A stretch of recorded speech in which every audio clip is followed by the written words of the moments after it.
नाज़रीन गिरामी अस्सलामु अलैकुम वरहमतुल्लाहि वबरकातुहू। सीधी बात के ताज़ा तरीन प्राइम टाइम में आप लोगों का इस्तकबाल है। नाज़रीन मैं अंसार अजीज़ नदवी आज के इवनिंग प्राइम टाइम में बहुत ही अहम तरीन ख़बरों पर तबसरा करने जा रहा हूँ। मंगलूर के बाद केरल के एक इलाके में एक RSS कारकुन को गिरफ्तार कर लिया गया है जिसने बम रखा था।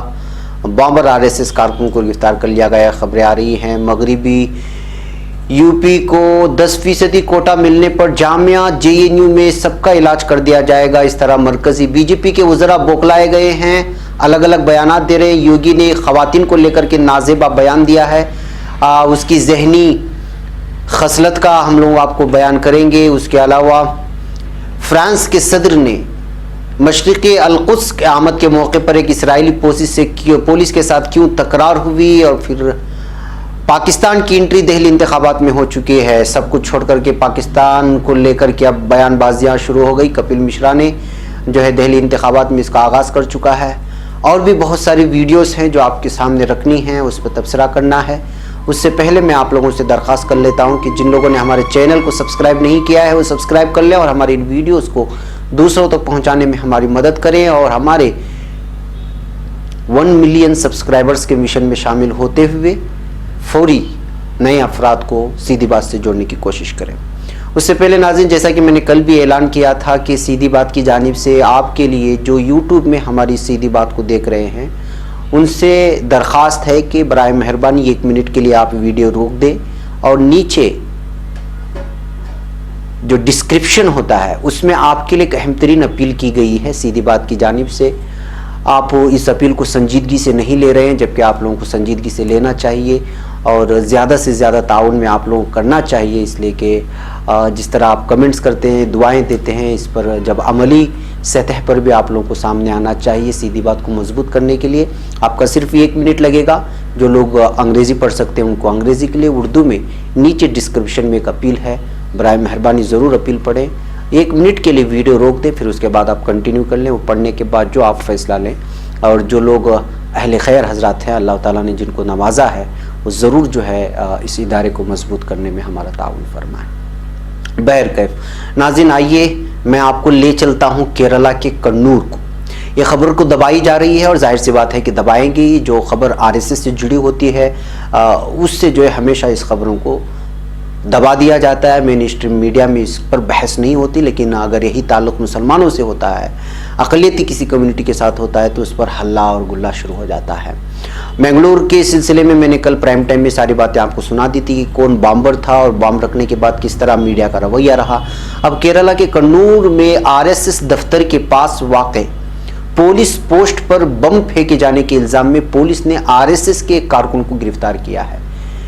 तमिलनाडु के कोयमुत्तूर से RSS का ये वर्कर बुध के रोज गिरफ्तार हुआ, जिसके बाद उसे सख्ती के साथ पूछताछ की गई है। मीडिया जराये के मुताबिक RSS कारकुन से पूछताछ में कई हैरान करने वाले इंकशाफात हुए हैं। बताया जा रहा है कि गिरफ्तार RSS कारकुन ने पुलिस पोस्ट को निशाना बनाकर बम नहीं फेंका था, बल्कि RSS दफ्तर को ही निशाना बनाया था, जो कि गलती से पुलिस पोस्ट की तरफ चला गया। पुलिस का कहना है कि गिरफ्तार RSS कारकुन का मकसद ये था कि वो अपनी ही तंजीम के दफ्तर पर बम फेंके और इसका इल्ज़ाम CPIM पर डाल दे, लेकिन मामला उल्टा पड़ गया और गलती से बम पुलिस पोस्ट की तरफ चला गया। गिरफ्तार RSS कारकुन से पूछताछ जारी है और पुलिस बम अंदाजी की जांच हर पहलू से कर रही है। पुलिस के मुताबिक मुलजिम पर पहले से ही 5 मामले ज़ेरे इल्तिवा हैं। पुलिस का यह भी कहना है कि वारदात के वक्त मुलजिम नशे की हालत में था। पुलिस को उम्मीद है कि जांच के दौरान मजीद कई इंकशाफात हो सकते हैं। तो नाज़रीन, आपने इस खबर को सुना या मेरी ज़बानी, आपने मेन स्ट्रीम मीडिया में तो इस खबर को सुना नहीं होगा और आपको सुनाई भी नहीं देंगे, इसलिए कि एक तो ये RSS से जुड़ा हुआ है और यहाँ पे उनकी तदबीर भी उल्टी पड़ गई थी। जिस चीज़ को जो है वो अपने ही दफ्तर पर फेंक करके उसका इल्ज़ाम दूसरों पर धरना चाह रहे थे, वो तो उल्टा ही हो गया, सीधे पुलिस थाने के दालान में नीचे गिर गया, जिसकी वजह से इसको संजीदगी से लिया पुलिस थाने ने। फिर उसके बाद छानबीन शुरू की, फिर जो है ये RSS का कारकुन गिरफ्तार कर लिया गया। अगर वाकई में उसके दफ्तर पर हमला होता तो सोचिए कि किस तरह से हल्ला होता और किस तरह जो है इस चीज़ को दूसरी जानिब घुमाने की कोशिश की जाती। और लगातार इस तरह की चीज़ें और ख़बरें मंगलूर, कासरगोड और केरला के हाथों से आती रहती हैं, लेकिन मीडिया इस पर बहस करना भूल जाता है क्योंकि इसका ताल्लुक मुसलमान से नहीं होता। तो ऐसी मीडिया पर आप तुफ करें और जो इस वक्त मैं आपके सामने पेश कर रहा हूँ उसको ज़्यादा से ज़्यादा लोगों को पेश करें। दूसरा मीडिया हो ना हो, हमारे पास तो सीधी बात है, हमारे पास सोशल मीडिया है, हम ज़रूर दूसरों तक फैलाएंगे। बहरकैफ नाज़रीन, आइए अब हम बात करते हैं मगरिबी यूपी को लेकर के एक मरकजी वजीर ने क्या बयान दिया है, जामिया और जीएनयू को किस तरह बराह रास्त धमकी दी है। पहले इस वीडियो को सुने, फिर मैं इस पर तबसरा करता हूँ। उनसे ज्यादा 30,000 छात्र तो मेरे कॉलेज में बैठे हैं इसके समर्थन में। मीडिया कम से कम उन्हें भी दिखाए, इन 18,000 छात्रों को दिखाए। और मैं राजनाथ जी से निवेदन करूंगा, ये जेएनयू और जामिया, इसमें जो ये लोग हैं जो देश के विरोध में लहरा करते हैं, इनका इलाज एक ही है, पश्चिम उत्तर प्रदेश का 10% रिजर्वेशन करवा दो, सबका इलाज कर देंगे, किसी की जरूरत नहीं पड़ने की। ये कोई नारा नहीं लगा पाएगा, देश के खिलाफ नारा किसी की हिम्मत नहीं होगी फिर लगाने की। ये पश्चिम उत्तर प्रदेश की भूमि है, ये उनको भी संदेश है जो इस कानून का विरोध करते हैं। जब देश आजाद हुआ 7% मुसलमान थे और 20% है, और पश्चिम उत्तर प्रदेश में 40% और हिंदू 23% से 3% और मुसलमान 7% से 40%। अंतर पड़ा है, अपने आप देख लें कैसा हिंदुस्तान है, कैसा पाकिस्तान है। आज अब सब लोग यहाँ सीए के समर्थन में आए। नाज़रीन, आपने ये वीडियो सुनी और ये जो शख्स इस वक्त बयान दे रहा है वो मरकजी वजीर है, संजू बालियान इसका नाम है। उत्तर प्रदेश के मेरठ में एक आम इजलास से खिताब करते हुए सीधे सीधे जेएनयू और जामिया मिल्लिया इस्लामिया के तलबा को बराह रास्त धमकी दे रहा है। और वो कह रहा है, सनी जुमेरात को आज उसने कहा कि जवाहरलाल नेहरू यूनिवर्सिटी और जामिया मिल्लिया इस्लामिया के तलबा के लिए सही इलाज है। बता दें कि दोनों यूनिवर्सिटी में हाल ही में मुजाहरे हुए हैं। खबर रसा एजेंसी एएनआई के मुताबिक उन्होंने कहा कि यूनिवर्सिटी में मगरिबी उत्तर प्रदेश के लोगों के लिए 10% सीटें छोड़ दें, फिर सबका इलाज कर दिया जाएगा। यानी मगरिबी उत्तर प्रदेश के तलबा को जब वहां पर ज्यादा कोटा मिलेगा तो वहां तलबा आएंगे, गुंडागर्दी करेंगे और दूसरे तलबा को मारेंगे। यानी यही ये कहना चाह रहे हैं उसके अपने बयान में कि जो मगरिबी उत्तर प्रदेश से तो तलबा ही आएंगे जब कोटा मिलेगा। तो जाहिर सी बात है कि ये तलबा को पढ़ाने के लिए नहीं बुला रहे हैं, बल्कि उनको गुंडागर्दी करने के लिए और दीगर मज़ाहिब के लोग तलबा के साथ झड़प करने के लिए, मारने के लिए बुलाएंगे, पढ़ाने के लिए नहीं। ये आजकल के बीजेपी के वज़रा का दिमाग खराब हो चुका है और तलबा को बराह रास्त जो है वो धमकी देते हुए नजर आ रहे हैं। जाहिर सी बात है, उन्होंने कहा है कि अपने बयान में जो कह रहे हैं उसको आप सुना होगा। वो कहते हैं कि कहता है कि मैं वज़ीर दिफा राजनाथ सिंह से गुजारिश करता हूं, जेएनयू और जामिया में जो लोग मुल्क मुखालिफ नारे लगाते हैं उनके लिए सिर्फ एक इलाज है, मगरिबी यूपी का वहां 10% कोटा करा दो, सभी का इलाज कर देंगे, किसी की जरूरत नहीं पड़ेगी। यानी बराह रास्त वो तलबा को और वहां की यूनिवर्सिटी की इंतजामिया को धमकी दे रहे हैं कि हम अपने गुंडे तलबा को वहां लाएंगे, जैसे एबीवीपी ने जेएनयू में किया, दाखिल होकर के जो हंगामा आराई हुई, जो सारा कुछ हुआ, वही चीजें वहां भी दोहराएंगे, ये उनका कहना है। तो आप अंदाजा लगा सकते हैं कि ये मरकजी वजीर है, इसने कानून की और जमहूरियत की कसम और हलफ उठाया है। वो इस तरह की धमकियां जब देता है तो आप महसूस कर सकते हैं कि इस वक्त हमारे सरों पर किस तरह के सरफिरों को बिठा दिया गया है। बहरकैफ जाहिर सी बात है नाज़रीन, एक तरफ ये मरकजी वजीर है, दूसरी तरफ खुद यूपी का योगी क्या कह रहा है, जो वहां का वजीर आला है, वो भी सुन लीजिए। ताजा बयान है, मैं अभी आपको सुनाता हूं, ये वीडियो सुना दीजिएगा। और अब तो इन लोगों में इतनी भी हिम्मत नहीं रही कि लोग स्वयं आंदोलन करने की स्थिति में हों, क्योंकि इन्हें मालूम है अगर तोड़फोड़ और आगजनी करेंगे तो इनकी प्रॉपर्टी को भी जब्त करवाने का कार्य करेंगे। अब इन्होंने क्या किया है, अपने घर की महिलाओं को चौराहे चौराहे पर बिठाना प्रारंभ कर दिया है, बच्चों को बिठाना प्रारंभ कर दिया है। कितना बड़ा अपराध कि पुरुष घर में सो रहा है रजाई ओढ़ करके और महिलाओं को आगे करके चौराहे चौराहे पर बिठाया जा रहा है। कितना लज्जाजनक है कांग्रेस, सपा और वामपंथी दलों के इन लोगों के लिए एक देश की कीमत पर राजनीति करना और दूसरा विरोध के लिए किस प्रकार के हथकंडे अपनाए जा रहे हैं कि अब महिलाओं को आगे करके जिन्हें मालूम ही नहीं कि सीएए क्या है, वे लोग धरने पर बैठे हैं। आप पूछिए उनसे जाकर किसी से भी कि आखिर क्यों धरने पर बैठे हैं, तो कहते हैं घर के मर्द ने कहा कि भाई हम इतने अक्षम हो चुके हैं कि कुछ कर सके, इसलिए तुम ही जाकर के धरने में बैठ जाओ। इनके लिए देश महत्वपूर्ण नहीं है, इनके लिए हिंदू महत्वपूर्ण नहीं, इनके लिए सिख महत्वपूर्ण नहीं, इनके लिए बौद्ध और जैनी महत्वपूर्ण नहीं, इनके लिए पारसी महत्वपूर्ण नहीं, और अब तो कांग्रेस के लिए ईसाई भी महत्वपूर्ण नहीं रहे।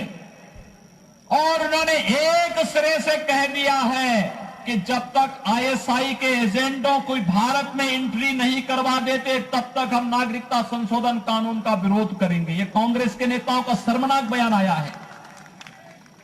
समाजवादी पार्टी के लोग यही ये हैं योगी, यूपी का वजीर आला। शहर तरमीमी कानून के खिलाफ दिल्ली के शाहीन बाग और लखनऊ के घंटाघर पर खवातीन के मुजाहरे से बीजेपी लीडर किस कदर बौखलाए हुए हैं, इसका अंदाजा उत्तर प्रदेश के वजीर आला के ओहदे पर बैठा ये शख्स योगी, जो अपने आप को कहता है, इसका नाम आदित्यनाथ है, उससे आप अंदाजा लगा सकते हैं कि किस कदर बौखलाए हुए हैं खवातीन के एहतिजाजात से। बुध के रोज कानपुर में शहरियत कानून की हिमायत में मुनक़िदा एक रैली से खिताब करते हुए इसने कहा कि अपने ओहदे और अवामी जिंदगी की सभी खतरों को ताक पर रखते हुए उनकी बेइज्जती करते हुए वो कहता है कि इंतहाई बेहुरमती वाली जबान का इस्तेमाल किया है और अपनी जहनीत का और अपनी गिरी हुई जहनीत का, जहनी सतहियत का उसने सबूत दिया और कहा कि मर्द घरों में रजाई ओढ़कर सो रहे हैं और उनकी खवातीन चौराहे चौराहे पर धरने पर बैठ रही है, ये उसका कहना है। उसके अलावा उसने एक और यहां पर उसने कहा कि जो भी आजादी के नारे लगाएगा उसको जो है बदला लिया जाएगा, उसको जो है कैफरे किरदार तक पहुंचाया जाएगा। ये इस तरह की जो है बातें वजीर आला के ओहदे पर बैठ करके योगी कह रहा है यूपी में। नाज़रीन, नई शहरियत कानून के खिलाफ दिल्ली, लखनऊ समेत मुल्क भर के कई शहरों में मोर्चा संभाल रही खवातीन पर अपने शोला बयान अंदाज में योगी ने स्टेज से कहा कि कुछ लोगों में इतनी भी हिम्मत नहीं है कि वो खुद तहरीक चलाएं, इसलिए अपने घर की खवातीन और बच्चों को चौराहों पर बिठा दिया है। उनके मर्द घर में रजाई में सो रहे हैं और खवातीन चौराहे पर हैं, इनके मर्द नाअहल हैं। योगी इतने पर ही नहीं रुका, उसने आगे ये भी कह दिया कि कानून की मुखालिफत करने वाले खातून को ये तक नहीं पता है कि आखिर सीएए क्या है। गौरतलब है कि शहरियत कानून के खिलाफ गुज़िश्ता कई दिनों से दिल्ली के शाहीन बाग में धरने पर बैठी खवातीन की तरह ही लखनऊ के घंटाघर पर भी खवातीन अमन अंदाज में मुजाहरा कर रही हैं, लेकिन लगातार खवातीन के रास्ते पर आने की वजह से ये योगी और उसके पूरे के पूरे बीजेपी वज़रा बौखलाए हुए हैं, जिसकी वजह से जो है ये मुंह में जो भी आ रहा है वो बयान कर रहा है। जाहिर सी बात है कि जिसको बीवी बच्चों का कोई ख्याल नहीं, जो खुद बीवी और बच्चों को ना पालने की जिसकी जिम्मेदारी नहीं है, वो खवातीन की कहाँ से इज्जत करेगा। और ऐसे अफराद को जब आप हमारे सरों पर बिठा देंगे तो जाहिर सी बात है कि वो भोंकने के अलावा दूसरा कोई काम ही नहीं करेगा। बहरकैफ नाज़रीन, आइए मैं आपको अब ले चलता हूं बेंगलुरु के फ्रेजर टाउन में। बेंगलुरु के फ्रेजर टाउन में आज से 3 बजे से मस्जिद के सामने से खवातीन का एहतिजाज शुरू हो चुका है। ये आज 3 बजे से शुरू हुआ है, कल 3 बजे तक जारी रहेगा। अथॉरिटी से, पुलिस अथॉरिटी से परमिशन के बाद यहाँ पे खवातीन एहतिजाजात पर बैठ गई हैं। मैं अपील भी करता हूँ जो फ्रेजर टाउन और बेंगलुरु के खवातीन से कि जो है फ्रेजर टाउन के मस्जिद के पास आएँ और जो इस्माइल सेठ मस्जिद कहलाती है वहाँ पर आकर इस धरने को कामयाब बनाने की कोशिश करें। ज़्यादा से ज़्यादा तादाद में मर्द हजरात भी अपने खवातीन को यहाँ भेजने की कोशिश करें। बहरकैफ नाज़रीन, आइए मैं फिर आपको आगे ले चलता हूँ और दिल्ली इंतखाबात की बात करता हूँ। जाहिर सी बात है कि अगले महीने दिल्ली के इंतखाबात होने वाले हैं। 8 फरवरी को वहाँ पे वोटिंग होने वाली है और इस वक्त इंतखाबात के लिए जो मुहिम चलाती हैं, इंतखाबी मुहिम होती है, वो भी ज़ोरों पर हैं। अब पाकिस्तान को भी बीच में खींच लिया गया है। इंतखाबात के वक्त अक्सर पाकिस्तान का नाम लेकर वोट मांगने में माहिर बीजेपी ने दिल्ली इंतखाबात में भी पाकिस्तान की एंट्री करा दी है। दिल्ली में असेंबली इंतखाबात के लिए वोटिंग 8 फरवरी को होनी है और यहाँ अहम मुकाबला 3 बड़ी जमातों आम आदमी पार्टी, भारतीय जनता पार्टी और कांग्रेस के दरमियान है।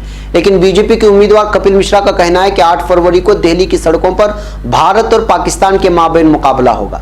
यानी दिल्ली इंतखाबात में भी पाकिस्तान की एंट्री हो चुकी है। इससे कबल 2015 के बिहार असेंबली इंतखाबात में भी बीजेपी ने पाकिस्तान के नाम पर वोट मांगने की कोशिश की थी। इस वक्त बीजेपी के कौमी सदर अमित ने पाकिस्तान के नाम पर वोट मांगे थे। शाह ने बिहार में वोटिंग के चौथे मरहले से कबल रक्सुल में एक रैली से खिताब के दौरान कहा था, अगर बीजेपी बिहार में हार जाती है तो पाकिस्तान में पटाखे चलाकर खुशी मनाई जाएगी, लिहाजा हर हाल में बीजेपी को फतेहाब करें। तो जाहिर सी बात है नाजरीन कि जब जब भी इलेक्शन का मौका आता है तो इन लोगों को पाकिस्तान वैसे भी याद आता है, और जब इक्तिसादी हालात ख़त्म होने और मर मिटने के नाम पर आते हैं तब भी इनको पाकिस्तान याद आता है। और वो लोग जो पाकिस्तान में मौजूद है वही लोग उतना पाकिस्तान का लफ्ज़ इस्तेमाल नहीं करते जितना बीजेपी के अरकान पार्लियामेंट हिंदुस्तान में पाकिस्तान का नाम इस्तेमाल करते हैं। और एक किस्म की सबसे ज़्यादा दोस्ती पाकिस्तान से बीजेपी मेंबरान को ही है। और कभी कभी ये महसूस होता है कि अगर पाकिस्तान नहीं होता तो शायद बीजेपी कभी यहाँ की इख्तितार में ही नहीं आती, इसलिए कि जब जब भी इन्होंने पाकिस्तान का इलेक्शन लड़ा है वो पाकिस्तान का नाम लेकर के हिंदू मुसलमानों के दरमियान दूरियां बटा करके ही इन्होंने इलेक्शन जीता है। बैकअप देखते हैं इनकी पाकिस्तान की एंट्री दिल्ली इंतखाबात में क्या नतीजे बरामद करती है। वैसे तो आम आदमी पार्टी मजबूत मानी जा रही है इस वक्त दिल्ली में। नाज़रीन मैं कुछ वीडियो इस वक्त आप लोगों के सामने रखना चाह रहा हूं। ये है संबित पात्रा, इसको आप हमेशा से देख रहे होंगे, जो टीवी वगैरह देखते हैं। एक अजीब किस्म का आदमी है और लगातार बीजेपी का तर्जुमान भी है। इसने एक मर्तबा फिर गलती कर दी है, हमेशा से गलती करते हैं और ज़्यादा से ज़्यादा जज्बाती होकर के हिंदू वंदे मातरम और क्या कहते हैं भारत माता की जय और इस तरह के नारे ही इसके ज़बान से ज़्यादा निकलते हैं जब इसको हार मान रहा होता है डिबेट में किसी सेक्शन में। तो अब ये खबर सामने आ रही है, बल्कि आ चुकी है। ये वीडियो आप सुनिए क्या कह रहे हैं, उसके बाद मैं आपको बताता हूँ कि इसने गलती कहाँ की। 1971 में जवाहरलाल नेहरू ने डॉक्टर राजेंद्र प्रसाद को सोमनाथ मंदिर जाने से मना किया था। ये कह रहे हैं कि नेहरू ने राजेंद्र प्रसाद को सोमनाथ टेम्पल में घुसने से या वहाँ विजिट करने से 1973 में रोका था, जबकि नेहरू के इंतकाल की तारीख ही 1964 है और राजेंद्र प्रसाद के इंतकाल की तारीख 1963 है।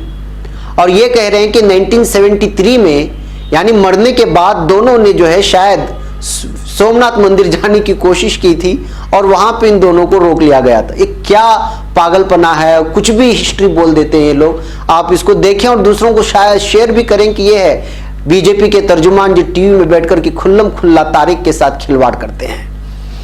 बहगे नाज़रीन मैं अब एक और वीडियो आप लोगों के सामने दिखाना चाहता हूँ। ये है शाम की बहुत ही अफसोसनाक वीडियो, एक मरतबा फिर सीधी बात को शेयर की गई है, ये कहते हुए कि ये शाम के हालात देखें अरबी में, ये कहते हुए बल्कि ट्विटर में इस वक्त ट्रेंड भी कर रही है, बहुत ज़्यादा फैलाई जा रही है वाइट हेलमेट वाले येलो हेलमेट और वाइट हेलमेट वालों की जानिब से। यहाँ कहा जा रहा है कि रशिया के दरमियान से रशिया और रूस ने एक साथ मिलकर के यहाँ के आम शहरियों के घरों पर बमबारी की है, जिसकी वजह से 3 बच्चों समेत 5 अफराद हलाक हो गए हैं। ये आज की ताज़ा वीडियो है जो इस वक्त आ रही है।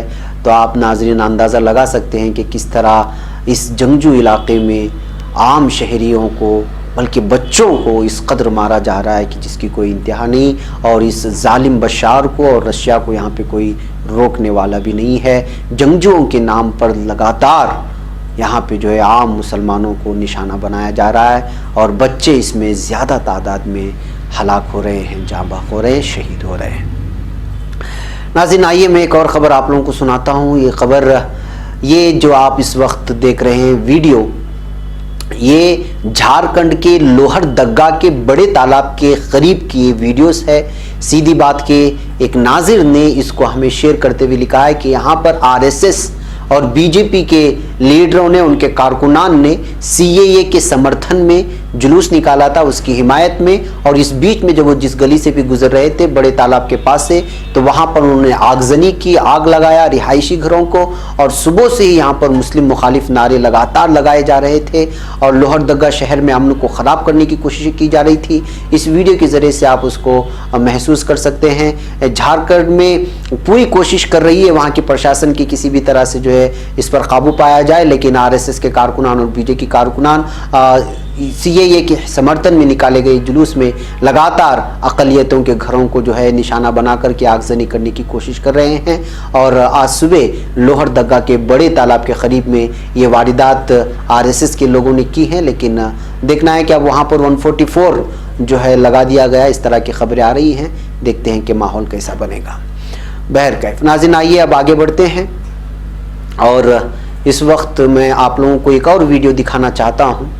इसमें खातून कुछ बयान दे रही है, असल में वो सुनने के बाद आपको हकीकत है। इसमें बताया जा रहा है कि किस तरह कश्मीरियों से डराया जाता है, कश्मीरियों का नाम लेकर के, या फिर ख़ुद कश्मीरी किस तरह डर और खौफ के माहौल में है पूरे हिंदुस्तान में।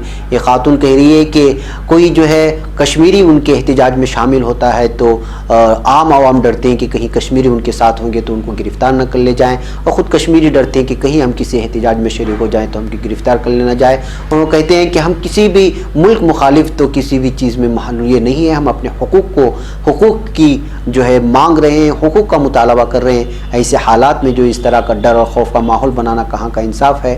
ये खातून अपील कर रही है। आइए देखते हैं कि खातून क्या कह रही है।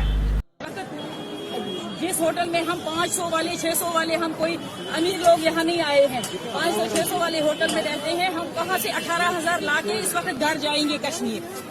तो मेरी ये अपील है सारे पीस लविंग इंडियंस से कि इस चीज को देखिए, अगर कश्मीरी दहशतगर्द है, अगर सारे कश्मीरी दहशतगर्द हैं, तो इंडिया को मजबूरी क्या है जबरदस्ती से कश्मीर को अपने साथ जोड़े रखना। दहशतगर्दों को छोड़ दीजिए ना फिर अपने हाल पर, हम वहीं पर दहशतगर्दी भी करेंगे, मरेंगे, आप लोगों को कोई मुश्किल नहीं होगी हमारी वजह से। 6 महीने से हमारा कारोबार वहाँ पर बंद है, हर साल समर हमारा जाया कर दिया जाता है। वन और द अदर वे किसी भी तरीके से हमारा समर वहाँ पर बर्बाद कर दिया जाता है। जो वर्किंग मंथ्स होते हैं हमारे, हम कामकाज की तलाश में यहाँ पर आते हैं, मजदूर पेशा आता है बेचारा, कोई अपने शाल लेकर आता है, कोई अखरोट की गिरी लेकर आता है, कोई कुछ लेकर आता है ताकि हम भी अपने बच्चों के लिए कुछ जिंदगी का इंतजाम कर सकें। मगर अनफॉर्चुनेटली इंडिया फोर्सिबली तो हमें जबर से तो हमें इंडियन बनाना चाहता है, मगर जब हमारी राइट्स की बात आती है, जब हमसे प्यार दिखाने की बात आती है, हमदर्दी की बात आती है, उस वक्त हिंदुस्तानी चाहे मुसलमान हो चाहे हिंदू हो हाथ खड़ा कर देते हैं। इस वक्त एनआरसी का प्रोटेस्ट यहाँ पर चल रहा है, मैंने कोशिश की थी कि इस प्रोटेस्ट में इंडियन मुस्लिम्स को मैं बताऊं कि हमारे साथ यहाँ पर क्या होता है, मगर इन्होंने भी हमें वहाँ पर अपने साथ खड़े नहीं रहने दिया। इसका मतलब है कि हर एक हिंदुस्तानी कश्मीरी को अछूत समझता है। अगर कश्मीरी इतना खतरनाक है, इतना घटिया है, तो आप लोग क्यों कश्मीर फिर करते हैं? कश्मीर को छोड़ दीजिए ना अपने हाल पर। सुनिए, आप लोग कश्मीरियों को इकट्ठा हमें किस तरह से पुलिस बोल सकती है? जनता में खेल दीजिए आप This लोग। is a place I can use any place. It's your choice if you will sit here or not. मुझे बात करने दीजिए। आप ये जामा मस्जिद है, प्लीज आप ये यहाँ की बात नहीं, यहाँ करिए, एंड वहाँ everywhere तो it is- please it is यहाँ same, पे it फिर is same, Manali it is के बारे में very बात easy। नहीं। आप उधर बैठिए, सबको लेके देखें हम आपके साथ भी हैं। इस वक्त पता चल रहा है, हिंदुस्तानी मुसलमान की कश्मीरी मुसलमान अलग है। और आपने साबित कर दिया कश्मीरी मुसलमान अलग है, हिंदुस्तानी मुसलमान अलग। इसके अलावा नाज़रीन, आज बरेली से कुछ फ़ोटोज़ आए हुए हैं। आप इन फ़ोटोज़ के ज़रिए से अंदाज़ा लगा सकते हैं कि सीएए और एनआरसी के ख़िलाफ़ इस वक्त किस तरह से तमाम अक़वाम, तमाम मज़ाहिब के लोग एकजुट होकर के एक बहुत बड़ी तादाद में बरेली में जमा हुए थे सीएए के ख़िलाफ़। आप जो इस बात तस्वीर से अंदाज़ा लगा सकते हैं। वैसे नाज़रीन, मुझे यहाँ पर इजाज़त दें। और ये एक वीडियो, एक शाहीन बाग से एक तस्वीर वायरल हो रही है आज। ये दादियाँ कहलाती है, शाहीन बाग की दादियों की नाम से इस वक्त ये मशहूर हो रही हैं, जिनकी उम्रें 70-80 साल से भी ऊपर चली जा चुकी हैं। और ये लगातार कई दिनों से, बल्कि महीना गुजर गया है, वहाँ पे एहतजाज कर रही हैं। कल जब ये चंद्रशेखर आज़ाद की तस्वीर, जब चंद्रशेखर आज़ाद वहाँ आए थे तो उनकी तस्वीर लेकर के जो है एहतजाज दर्ज करने की जो कोशिश की थी, वो तस्वीर इस वक्त बहुत ज़्यादा वायरल हो रही है। वैसे नाज़रीन, ये आज के हमारे कुछ तफसीलात थी प्राइम टाइम में, ये आपके सामने मैंने रखा। एक मरतबा फिर जाते जाते आप लोगों से ज़रूर अपील करूँगा कि डिस्क्रिप्शन में जो अपील दी गई है उसको आप में से हर आदमी पढ़े और जितना मुमकिन हो सके आप हमारे इदारे को मजबूत करने की कोशिश करें। अस्सलामु अलैकुम रहमतुल्लाह।